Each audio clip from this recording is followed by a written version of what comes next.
جمعية الدعوة والإرشاد وتوعية الجاليات بحفر الباطن الدعوة للجميع. بسم الله الرحمن الرحيم. الحمد لله رب العالمين والعاقبة للمتقين ولا عدوان إلا على الظالمين وصلى الله وسلم وبارك على رسول الله الأمين وعلى آله وصحبه الغر الميامين ومن تبعهم بإحسان إلى يوم الدين. ثم ما بعد، السلام عليكم ورحمة الله وبركاته. ودي تكبراتشو مسلمون دموچنا هيتوچ زاري مساوشا رئيساتشين صلاة الخسوف صلاة الخسوف ومبال يمتاوق يهون المالت نو. الله جل وعلا سرقاننا ፀሐይን አያቱን ሚን አያቲላህ ከአላህ አንቀጾች መካከል አንድ አድርጎ አላህ ጀለ ወዐላ ነው የፈጠራቸው ማለት ነው። ዛሬ መሰውሳ ርዕሳችን ፀሐይና ጨረቃ ላይታቸው ወይም ضوءአቸው ሲጋረድ ለጨረቃ خسوف ሲባል ለፀሐይ ደግሞ ኩሱፍ፣ ለጨረቃ በኻ ተጠቅሞ የጨረቃ ብርሃን ሲጋረድ خسوف በመባል ይታወቃል። ሲታመም ጨረቃ ታመመ ነው የምንለው። ኩሱፍ ደግሞ ፀሐይ እንደዚህ ብርሃኑ ሲጋረድ ፀሐይ ታመመች ነው የሚባለው ማለት ነው። ያ ሁለቱ ነገር ለጨረቃና ለፀሐይ ሲከሰት የሚሰገደው ሰላት الخسوف በመባል ይታወቃል። በዛ ዙሪያ ይሆናል የዛሬ ትምህርታችን ኢንሻአላህ።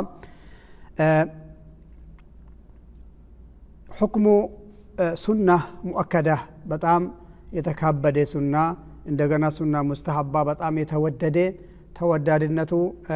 ተወዳጅነቱ ከበድ ያለ ሱና ነው የሚባለው ማለት ነው። እንደ وقوع ظاهرة الآية الكونية የፀሐይ ብርሃን ግርዶሽና የጨረቃ ግርዶሽ ሲከሰት ሙስሊሞቹ ወደ ሶላት መፋጠኑ ሱና ነው፣ በጣም የተወደደ ነው የሚባለው ማለት ነው። ነብዩ አለይሂ ሰላቱ ወሰላም إذا رأيتم الخسوف فافزعوا إلى ذكر الله ودعائه የፀሐይ ግርዶሽ ወይም የጨረቃ ሲከሰት መከሰቱን ካወቃችሁ ወደ ሶላይ ፈጠን በሉ፣ ተቸዋከሉ፣ ወደ ዱዓና ወደ እስትግፋር ፈጥናችሁ ወደ ሶላት ግቡ አሉ ነብዩ አለይሂ ሰላቱ ወሰላም። طيب በሌላው ሐዲስ ነብዩ አለይሂ ሰላቱ ወሰላም الشمس والقمر آيتان من آيات الله لا يخسفان لموت أحد ولا لحياته ፀሐይና ጨረቃ ሁለቱ ከአላህ አንቀጾች መካከል የአላህ አንቀጾች ናቸው። ብርሃናቸው አንድ ሰው ሲሞት ለአንድ ሰው ሞት ተብሎ ብርሃናቸውም አይሸፈንም።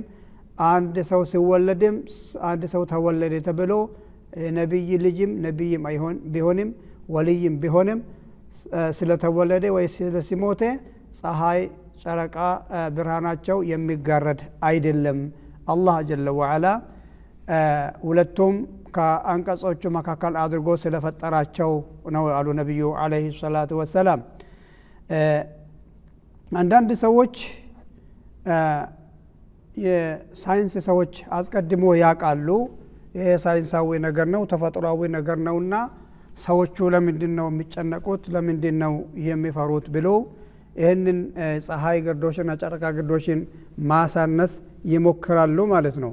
النبي صلى الله عليه وسلم قال إن الشمس والقمر آيتان من آيات الله يخوف الله بهما عباده መልሱ እዚህ ላይ ነው የሚገኘው ማለት ነው።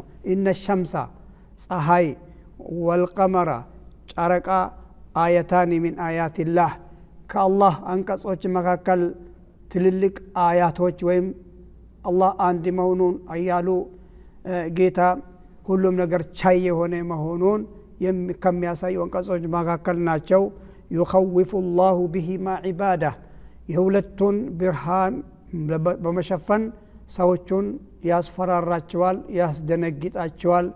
እናንተ ማዕሲያ ውስጥ ተዘፍቃችሁ ዱንያ ተከትላችሁ ሞትን ረስታችሁ ፈጣሪያቸውን ስትረሱ ወደ እሱ ወደ ራሱ አላህ ጀለ ወዐላ ሊመልሳቸው ሊያስደነግጣቸው ነው። ተመለሱ አሉ ነቢዩ አለይሂ ሰላቱ ወሰላም። አስቀድሞ እንደሚከሰት ቢያውቁም ከኢልመል ገይብ አይደለም፣ ከሰው እውቀት የራቀ አይደለም። አላህ ጀለ ወዐላ በሞትም ሰው እንደሚያስፈራራ፣ በበሽታም ሰው ልጅ እንደሚያስፈራራ፣ በብዙ ነገር በሀብት ሰጥቶት ሀብቱን ነጥቆት እንደሚያስፈራራ ሁሉ አፊያ ከሰጠ በኋላ አፊያውን ነጥቆት በበሽታ እንደሚያስደነግጥ ሁሉ የፀሐይና የጨረቃን ብርሃን በመሸፈን ያስደነግጣቸዋል አሉ ነቢዩ አለይሂ ሰላቱ ወሰላም። ስለዚህ የፀሐይና ጨረቃ ግርዶሽ መጋረዱ አላህ ጀለ ወዐላ ማዕሲያቸው በዝተዋል፣ የአላህ ጀለ ወዐላ ቁጣ የተከሰተ እናንተ ላይ የወረደ ነው፣ ቶባ አብዙ፣ ወደ አላህ ተመለሱ ማለትን ያስይዛል ማለት ነው። ፀሐይና ጨረቃ ነቢዩ አለይሂ ሰላቱ ወሰላም እንደገለጹት አንድ ሰው ስለተወለደ አንድ ሰው ስለሞተ የሚቀየር ነገር አይደለም። አላህ ጀለ ወዐላ ሁለቱም አስመልክቶ ምን ይላል? ወሸምሱ ተጅሪ ሊሙስተቀር ለሃ ذلك تقدير العزيز العليم። ስለ ጨረቃን አስመልክቶ አላህ ጀለ ወዐላ ፀሐይን አስመልክቶ ምን ይላል? ወሸምሱ ተጅሪ ሊሙስተቀር ለሃ ذلك تقدير العزيز العليم። አላህ ጀለ ወዐላ ለፀሐይ ጠዋት በዚህ በኩል ወጣ በመግቢያ በኩል ስትገባ እስከ የውመል ቂያማ ድረስ እንዲመላለስበት የተሰጠው ምንድነው መሄጃ መንገድ አለ፣ ቀነ ቀጠሮም አለ። ቀነ ቀጠሮውን ሲያልቅ ይቆማል፣ ተመልሶ በገባበት መንገድ ተመልሶ ይወጣል ማለት ነው። ፀሐይ በገባችበት ተመልሳ ስትወጣ ከዛ በኋላ አምናለው ወደ ፈጣሪ ተመልሼ ተውብታለሁ የሚባል ነገር የለም። ፀሐይ በመግቢያ በኩል ተመልሳ ስትወጣ የቶባ በር ይዘጋል ማለት ነው። ስለዚህ ፀሐይ ታዛዥነቱ ምንም እንከን በሌለህ መልክ ማለት ነው። ለሸምሱ የንበጊ ለሃ አን ቱድሪከ አልቀመረ ወለለይሉ ሳቢቁ ነሃሪ ወኩሉም ፊ ፈለኪን የስበሑን።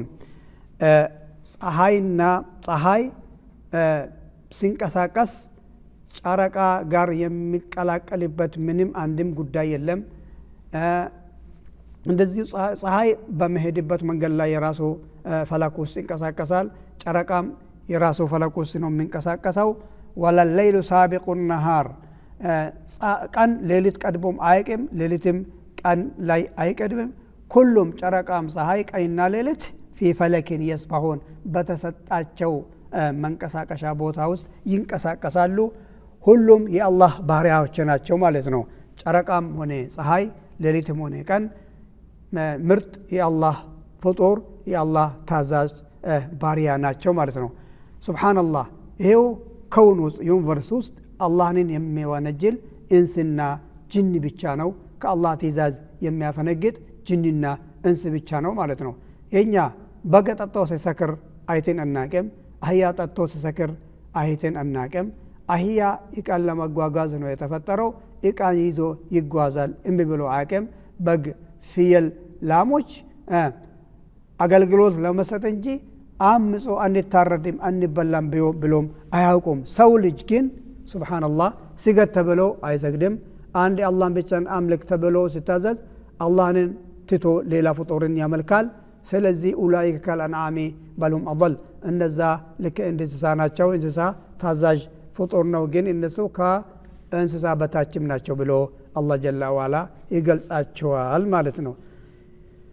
ሰላት አልኹሱፍና ኩሱፍ በዚህ መልክ ካወቅን አስባቡንም ካወቅን እስቲ ከይፍየቱ ሰላት አልኹሱፍ ከይፍየቱ ሰላት አልኹሱፍ ይህ የፀሐይ ግርዶሽና የጨረቃ ግርዶሽ ሲከሰት እንዴት ነው አሰጋገዱ? ዋናው እዚህ ላይ ነው ማለት ነው። ቱናዳ ለሰላት አልኹሱፍ የቁሉ አሰላቱ ጃሚዓ። ሰላት አልኹሱፍ ወይም የጨረቃ ግርዶሽና ፀሐይ ሲከሰት ኢማሙ አሰላቱ ጃሚዓ ሰላት ሰውን ተሰበስባለች የሚል ንግግር ተጠቅሞ ሰዎቹን ይሰበስባቸዋል ማለት ነው ቱሰላ ረክዓተይን ጠዊለተይን ሁለት ረክዓ ነው የምትሰገደው ሰላት الخسوفም ኩሱፍም ሆነ ሁለት ረክዓ ነው የሚሰገደው ሁለቱም ረክዓ ከሌሎች ስግድ ሰላቶች የተለየ አካሄድ አለው ብዙ ሰው ሁሉም ሰው ላይቅ ይችላል አብዛኛው ግን ክታብ ያነበበ ወይም ሰግዶ የሚያውቅ በአመት አንድ ጊዜ ወይም በሁለት አመት በ10 አመት አንድ ጊዜ ስለሚከሰት አብዛኛው ሰው ላይቅ ይችላል ሁለት ረክዓ ነው የሚሰገደው من الصلاه الجهريه በሌሊትም ሆነ በቀን የሚሰገድ ድምፁ ከፍ ተደርጎ እንደ ጁምዓና እንደ ዒድ ከሚሰገድ ከሰላቱ الجهريه ማለት ነው كيفያው ኢማሙ صلاه الكسوف ወይም ኩሱፍ ሁለት ረክዓ የሆነን ይሰግዳሉ ብሎ አላሁ አክበር ካለ በኋላ ዱዓው ለስፍታንን ይቀራል سبحانك اللهم وبحمدك وتبارك اسمك وتعالى جدك ولا إله غيرك قال بحالا أعوذ بالله من الشيطان الرجيم بسم الله الرحمن الرحيم الحمد لله إنك قرب بحالا رجم سورة يقرأ المالتين عند بقرة أينت مالتنا عندنا ركعة كذا سورة البقرة ولت جزء كما شكبابنا لو ركوعهم ود ركوع سهد لك قيامو ياكل ركوع يقيال ركوعون ካደረገ በኋላ ወደ ላይ ይመለሳል ወደ ላይ ሲመለስ ወደ ስጁድ አይዲም እንደ ሌላኛው ሶላት አሁንም ወደ ከሩኩዕ ወደ ላይ ከተመለሰ በኋላ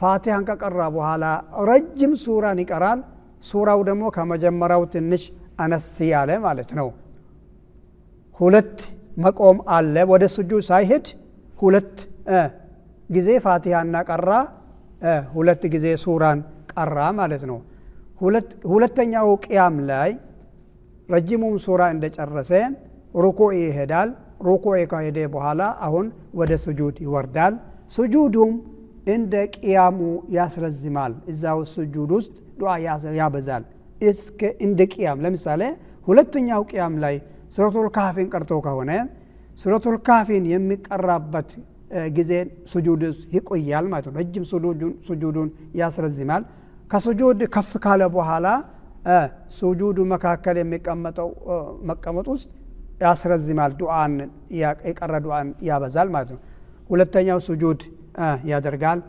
አንደኛው ረክዓ ሁለት ሩኩዕ አለው ሁለት ቂያም አለው ሁለት ስጁድ አለው ማለት ነው ወደ ሁለተኛው ረክዓ ይቆማል ሁለተኛው ረክዓ እንደዚህ ሁለት ጊዜ ፋቲሃ ቀርቶ ሁለት ጊዜ ሩኩዕ አድርጎ እንደ መጀመሪያው ግን ከሁለቱ መጀመሪያዎች አነስ ያሉ ሱራዎችን ይቀራል ስጁድም በዛ መልክ ይፈጽምና ተሸሁድ ቀርቶ ካሰላመተ በኋላ ኢማሙ ተነስቶ ኹጥባን ያደርጋል ማለት ነው يخوف الإمام المصلين ويأمرهم بالتوبة والاستغفار والصدقة والاتق من النار ኢማሙ ኹጥባ አድርገው አላህ ጀለ ወዐላ ወደ ራሱ ሊመልሰን ከኃጢአታችን ከማዕሲያችን እንድንመለስ ይህንን ማሳወሻ ላክልን ይሄም መልእክት ነውና አስተግፋር አብዙ ሰላት የማትሰግዱ ሰዎች ወደ ሰላታቸው ተመለሱ ሪባን የምታበዙ ዚናን የምታበዙ ቶባ አድርጎ ወደ አላህ ተመለሱ ሌላ ቁጣ እንዳይከሰትብን በማለት ሰደቃን አብዙ እስትግፋር አብዙ ብሎ ዱዓንን እንዲያ አበዛ ሙስሊሞችን ያዛቸዋል ማለት ነው በዚህ መልክ ሶላቱል ኹሱፍና ኹሱፍ ይጠናቀቃል ማለት ነው ሱና ሙአከዳ በጣም የተወደደ ሱና ስለሆነ ያ ነገር ኢዕላን ሲደረግ ቶሎ ወደሱ ውዱ አድርገን መቻከል ይጠበቅብናል هذا وصلى الله وسلم وبارك على سيدنا محمد وعلى آله وصحبه أجمعين وبالله التوفيق والسلام عليكم ورحمة الله وبركاته